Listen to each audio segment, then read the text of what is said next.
इब्राहिम ये बताता है कि जब ये सारा मामला हुआ, हमने लड़की को तंग करने की कोशिश की, तो जो लड़की के साथ एक बंदा था, हसनैन उसका नाम था, 27 साल का ये लड़का था, ये गाड़ी से उतर कर आता है। अफनान के साथ इसने थोड़ा सा दस्तो गिरबा होने की कोशिश की, उसको धक्का दिया और उसके गिरबान को हाथ लगाया। जाहिर सी बात है, आपकी खवातीन को, आपके घर की खवातीन को कोई तंग करेगा, छेड़ेगा, उसका दुपट्टा खींचेगा, गाड़ी में उसको नाजिबा हरकतें करेगा, उसको इशारे करेगा, तो आपको गुस्सा आएगा।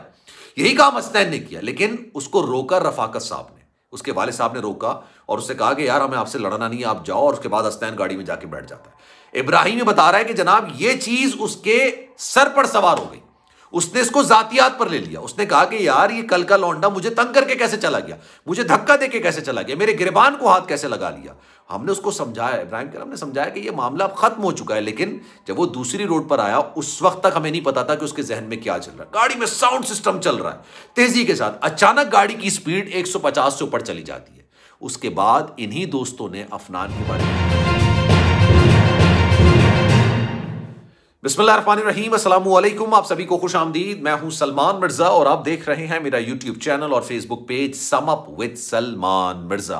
बहुत शुक्रिया जनाब, ये वीडियो देखने के लिए आप सभी ने वक्त निकाला है। वीडियो के आगाज में तहे दिल से आप सभी का मैं शुक्रिया अदा करता हूं, लेकिन दुआ है मेरी कि आप जहां हो खैर वाफियत से हो, सेहतमंद हो और तंदुरुस्त हो। जनाब अफनान का चैप्टर तकरीबन खत्म होने जा रहा है। ये बात मैं नहीं कह रहा, ये उसके अपने दोस्तों ने जो पुलिस के सामने बयान रखा है और अफनान के खिलाफ जो चार्जशीट बनाई है, अफनान का जो कच्चा चट्टा खोल के रख दिया है, जो वाकया बयान किया है कि किस तरीके से अफनान ने एक खानदान की बच्ची को छेड़ने की कोशिश की और जब मना किया गया, हसनैन और अफनान जब आमने सामने आए, आप सब समझ सकते हैं, अफनान 14 साल का है, हसनैन 27 साल का था। इन दोनों का जब टकराव हुआ होगा तो जाहिर सी बात है हसनैन का अपर हैंड होगा, वो इस सारे मामले के अंदर उसको थोड़ा सा धक्का भी दिया।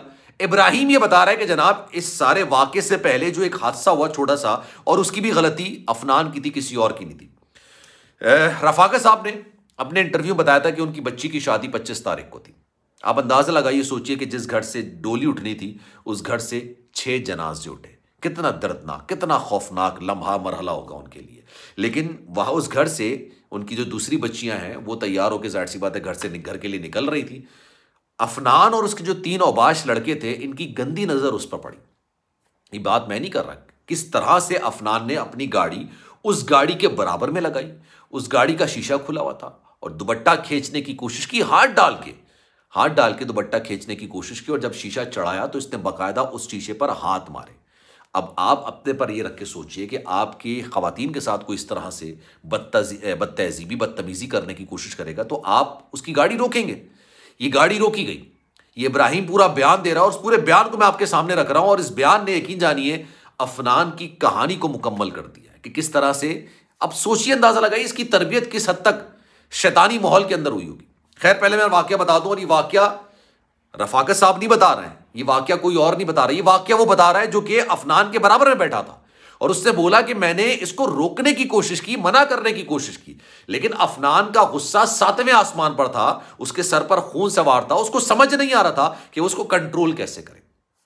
अब इब्राहिम ही बताता है जनाब कि जब ये सारा मामला हुआ तो हसनैन उतर कर आया। जब हसनैन उतर कर आया, अफनान 14 साल का है, हसनैन 27 साल का था। आप समझ सकते हैं इनके दरमियान अगर जब बहस हो रही होगी तो हसनैन को थोड़ी बढ़तरी हासिल होगी, अपनी उम्र के हवाले से, अपनी जिसामत के हवाले से उसको बढ़तरी हासिल होगी, और गालिबन इस सारे बहस के अंदर, दस्तो गिरबा के अंदर उन्होंने उसको धक्का भी दिया, अफनान को धक्का दिया। लेकिन इसी असना में रफाकत साहब आ गए, पीछे गाड़ी से, कल्टस गाड़ी में से आ गए और उन्होंने अपने बेटे को डांटा और बेटे को डांट के गाड़ी बिठाया और जाने दिया और कहा कि यार बेटा हम आपसे लड़ना नहीं चाहते, आप भी जाइए।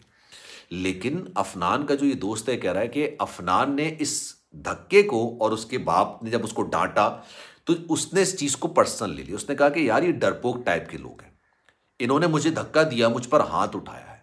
इब्राहिम ने कहा कि यार जो हो रहा था वो हो गया, खत्म करो बात को, आगे बढ़ो। गाड़ी में बहुत तेज किस्म का साउंड चल रहा था, अमीर ज़ादे थे, बाहर निकले हुए थे, एंजॉय कर रहे थे, दूसरे की खवातीन बच्चियों को तंग कर रहे थे। लेकिन इब्राहिम ने भी ये बात बोली कि यार अब आगे बढ़ते हैं, चलो आगे की तरफ चलते हैं।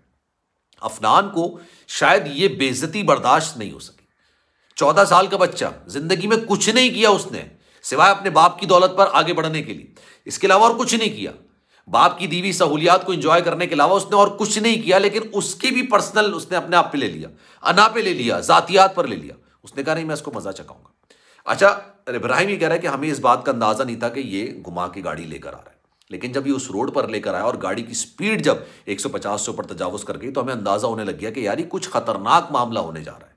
जब ये गाड़ी हिट हुई तो उसके बाद हम तो वहां से चले गए और अफनान ने कहा कि परेशान होने की जरूरत नहीं है, मैंने अपने घर वालों को कॉल कर दिया। आप माइंड सेट अंदाजा लगाइए यार, मतलब मुझे ये बात समझ नहीं आती।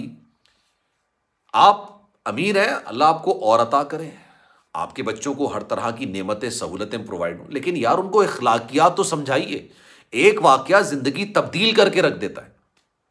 इब्राहिम ने कहा हम वहां से चले गए, उसके हाथ में चोट भी लगी थी बाकायदा, उसको वहां से निकाल दिया, चले गए। उसके जो पीछे दो दोस्त बैठे थे, अली और साथ बैठा था, वो भी वहां से निकले गए। अच्छा, अफनान इस जोम के अंदर था कि मैंने हेल्प मंगवा ली है, वो हेल्प आ रही है और मुझे कोई फर्क नहीं पड़ेगा, आ जाएंगे, मुझे कोई फर्क नहीं पड़ेगा।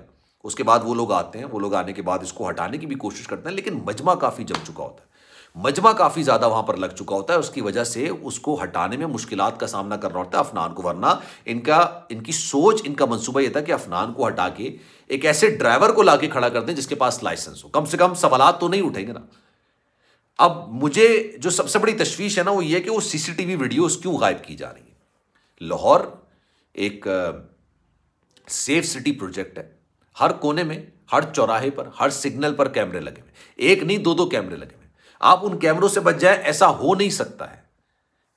लेकिन आपको अंदाजा हुआ कि अफनान की सोच का बंदा है, लेकिन जिस तरह से उसको ट्रीट किया जा रहा है, एक तस्वीर आपने थंबनेल पर देखी होगी कि बड़ी शाहाना अंदाज में बैठा हुआ है यार, उसका दोस्त भी बैठा हुआ है। कहीं से ऐसा नहीं लग रहा कि यार ये हिरासत में है, इसके हाथ में हथकड़ी नहीं है, अच्छे कपड़े इसने पहने हुए हैं, चेहरे पर कोई नदामत नहीं है, चेहरे पर कोई परेशानी नहीं है, कोई चेहरे पर ऐसे तासुरात नहीं है जिससे उसको लगे कि उसको पछतावा हो रहा है।